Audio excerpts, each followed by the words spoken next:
تین کیٹیگریز اللہ تعالیٰ نے جنت میں دکھائی ہیں۔ ان الابرار یشربون من کاس کان مزاجھا کافورا، نیک لوگ خود ڈال کے پیئیں گے، خود اٹھا کے کھائیں گے۔ یہ ہے بوفے سسٹم، بوفے لگا ہوتا ہے نا، آپے پاؤ تے آپے کھاؤ تے آپے پیو، تو یہ ایک بوفے سسٹم والی جنت ہے کہ جنتی ڈالتے ہیں پیتے ہیں۔ ایک اس سے اوپر وی آئی پی جنت ہے، یسقون فیہا کاسا کان مزاجھا زنجبیلا، کہ وہاں وہ بوفے سسٹم نہیں ہے، وہاں سرونٹ سسٹم ہے، نوکر۔ یہاں تو آپ کے پاس نوکر ہوتے ہی نہیں نا، تو بڑے سے بڑا مالدار بھی بیچارہ آپ پہ ہی موٹر صاف کر رہا ہوں، آپ پہ ہی میٹ صاف کر رہا ہوں، آپ پہ ہی پیٹرول پا رہا ہوں۔ تو کئی سال پرانی بات ہے، ایک نوجوان نے مجھے اپنی گاڑی میں بٹھایا، یہیں تمہارے انگلینڈ، مجھ سے کہنے لگا مولانا یہ 2.5 لاکھ پاؤنڈ کی گاڑی ہے۔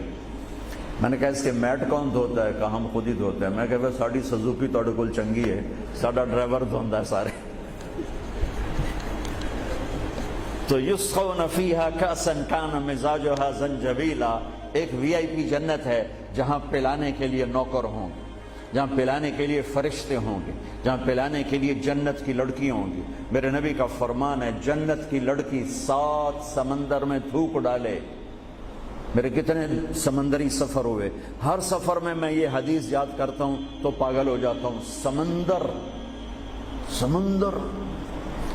100 سمندر میں جنت کی لڑکی تھوک ڈال دے تو میرے نبی کا فرمان ہے سارے سمندر کا پانی شہد سے زیادہ میٹھا ہو جائے گا۔ لکان ماءہ احلی من العسل۔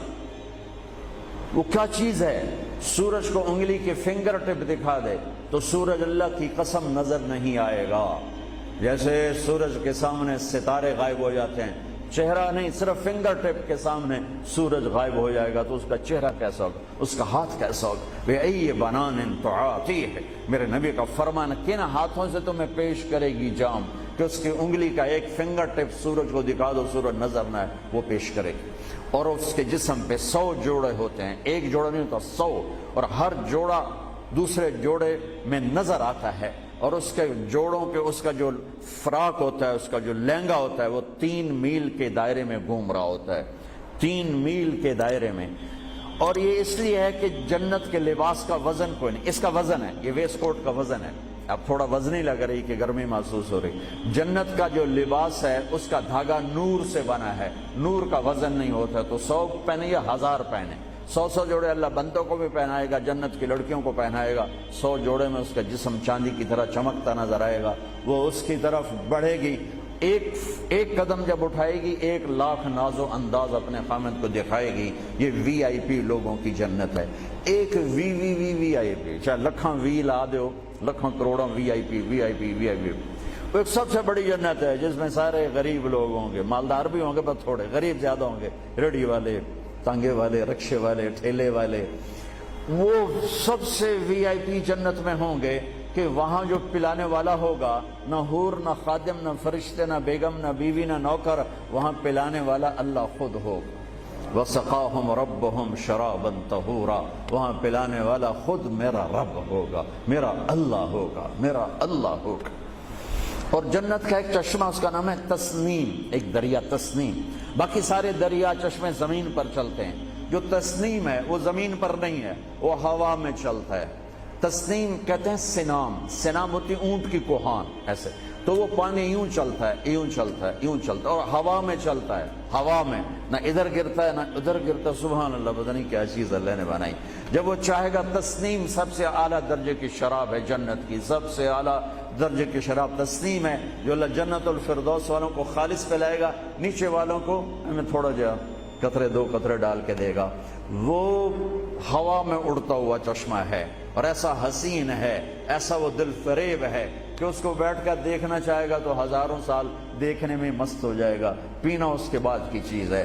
تو میرا رب وہاں خود پلانے والا ہے، میرا رب میرے نبی پاک صلی اللہ تعالی علیہ وسلم ایک خوبصورت زندگی لے کر آئے، اور جنت کی چابی اس کے ساتھ لے کر آئے کہ اگر دنیا اور آخرت کو جنت بنانا ہے تو میرے نبی کے طریقے پر آ جاؤ۔ پاسپورٹ بن گیا، ویزا لگوا لو، ویزا محمدی سٹیمپ کرواؤ اور سیدھے مرتے ہی جنت میں چلے جاؤ، یہاں بھی مزے وہاں بھی مزے۔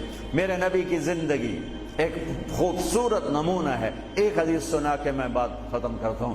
ایک حدیث آپ آج مجھ سے لے لیں، ساری زندگی خوبصورت ہو جائے گی. صرف ایک حدیث سناؤں گا، ایک،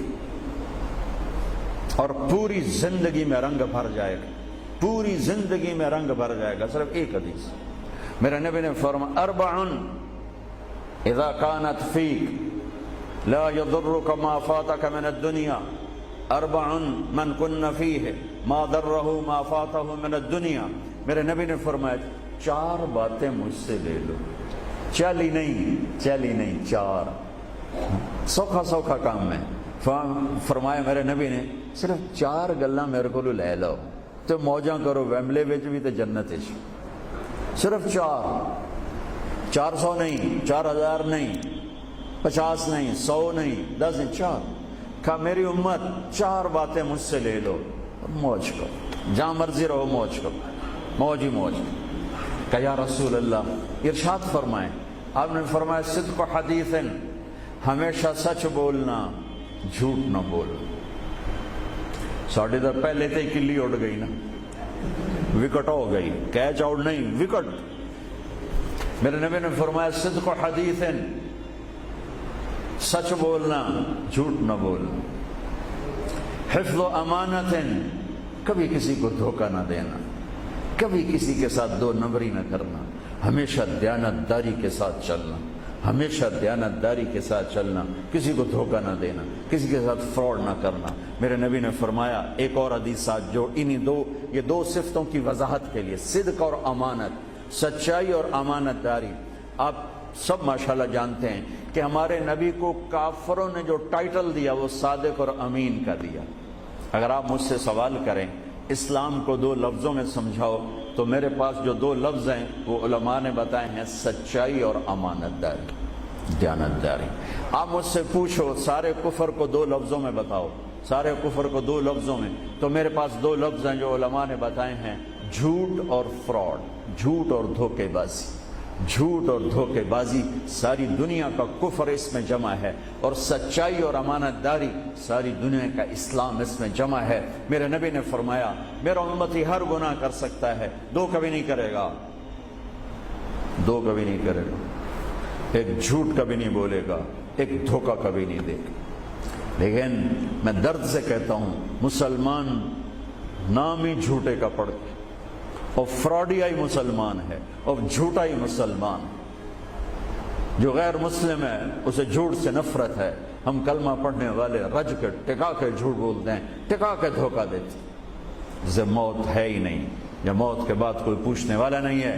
تو میرے نبی نے فرمایا 4 باتیں بتا کے جا رہا ہوں. آپ نے فرمایا میں وہی 4 باتیں اپنے نبی کی بتا کے جا رہا ہوں. سچائی، امانت داری، جھوٹ نہیں بولنا، دھوکہ نہیں دینا. تیسری بات حسن و خلیقت، اپنے اخلاق اچھے رکھو، اپنے اخلاق اچھے رکھو.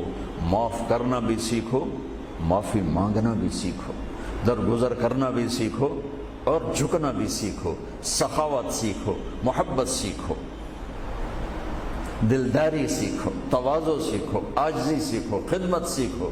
لوگوں کے سامنے بچھنا، جھک جانا سیکھو. اکڑنے والے ٹوٹ جاتے ہیں، بچھنے والے کامیاب ہو جاتے ہیں. جس شاخ پہ پھل ہوتا ہے وہ نیچے جھک جاتی، جو شاخ خالی ہوتی ہے وہ اوپر کھڑی ہوتی. تو تیسری بات فرمائی اخلاق ٹھیک کرو. سارے اخلاق کا ایک جملہ بتا دیتا ہوں، سارے اخلاق کا ایک جملہ بتا دیتا ہوں. میرے نبی کا فرمان احسن الی من اساء الیک، جو تمہارے ساتھ برا سلوک کرے تم اس کے ساتھ اچھا کرو. ایک جملہ. برے کے ساتھ برا بننا یہ کون سی بڑی بات ہے؟ جو تمہیں پوچھتا نہیں اس سے پوچھو، جو تمہیں دیتا نہیں اس سے دو، جو تمہیں بد دعا دیتا ہے اس سے دعا دو، جو تمہاری غیبت کرتا ہے تم اس کو دعا دو، جو تمہاری برائی کرے تم اس کی تعریف کرو. پھر دیکھو اللہ کا غیبی نظام کیسے آپ کو ہوا میں اٹھاتا ہے اور اڑاتا. تو تیسری بات میرے نبی نے فرمائی اخلاق اچھے کر لو. چوتھی بات میرے نبی نے فرمائی، چوتھی بات آخری بات، عفت فی طعمت، عفت فی طعمت، جہاں مرضی رہو رزق حلال کماؤ، حلال روٹی کماؤ، حرام نہ کماؤ، حلال کماؤ، حرام نہ کماؤ. کہ رزق حلال ایسی دولت ہے میرے نبی کی مجلس میں ایک صحابی بیٹھے تھے، سعد بن معاذ۔ آپ کی نظر ان کے ہاتھوں پر پڑی تو وہ بڑے سخت جیسے مزدوروں کے ہاتھ ہوتے ہیں، لوہے کی طرح۔ تو آپ نے ان سے پوچھا، سعد یہ تیرے ہاتھوں کو کیا ہوا ہے؟ کہ یا رسول اللہ میں بچوں کے لیے روٹی کماتا ہوں اور اس کے لیے دہاڑی کرتا ہوں، مزدوری کرتا ہوں، تو اس سے میرے ہاتھ سخت ہو گئے ہیں، تو آپ مجھے دیکھو۔ آپ نے ان کا ہاتھ پکڑا اور ایسے بوسہ لیا سب کے سامنے اور فرمایا بچوں کو حلال کھلاتے ہوئے، حلال حلال، شراب بیچ کے نہیں، جوا چلا کے نہیں، بچوں کو حلال کھلاتے ہوئے جو ہاتھ ایسے ہو جاتا ہے اس پر دوزخ کی آگ حرام ہو جاتی ہے۔ ایک حدیث بھائیو لے لو، میں لے لوں، میں بولنے والا بھی محتاج ہوں، آپ لے لیں، آپ سننے والے بھی محتاج ہیں۔ اللہ کی قسم دنیا بھی ہماری بن جائے گی، آخرت بھی بن جائے گی۔ تبلیغ کا کام ان خوبصورت صفات کو سیکھنے کی محنت ہے۔ آپ سب سے گزارش کرتا ہوں کہ اور زیادہ نہیں تو مہینے میں 3 دن ضرور آپ جایا کریں تبلیغ کے ساتھ، انشاءاللہ اس سے آپ کو بہت فائدہ ہوگا، بہت خوبصورت زندگی نصیب ہوگی۔ اور آخری بات یہ کہتا ہوں، اگر آپ کسی سے لڑے ہوئے ہیں تو اٹھ کے صلح کر لیجیے۔ اچھے 4 باتوں میں ایک بات ہے اچھے اخلاق، اور اچھے اخلاق والا کسی سے لڑ کے بیٹھ نہیں جاتا، اس سے راضی ہو جاتا ہے، اس کو راضی کر لیتا ہے۔ اگر آپ جہاں انسان رہتے ہیں وہاں جھگڑے بھی ہوتے ہیں، کسی سے آپ ناراض ہیں تو معافی مانگ لینا، معاف کر دینا، تو اللہ آپ کے پچھلے سارے گناہ معاف کر دے۔ اور میاں بیوی آپس میں لڑے ہوئے ہوں اور وہ آپس میں صلح کر لیں تو یہ صلح اللہ کو اتنی پسند ہے کہ اللہ دونوں میاں بیوی کے پچھلی زندگی کے سارے گناہ معاف کر دے۔ تو بھائیو محبت سے رہو، پیار سے رہو، اپنے نبی کی زندگی کو سیکھتے سیکھتے چلو، انشاءاللہ دنیا بھی ہماری ہے، آخرت بھی ہماری ہے۔ السلام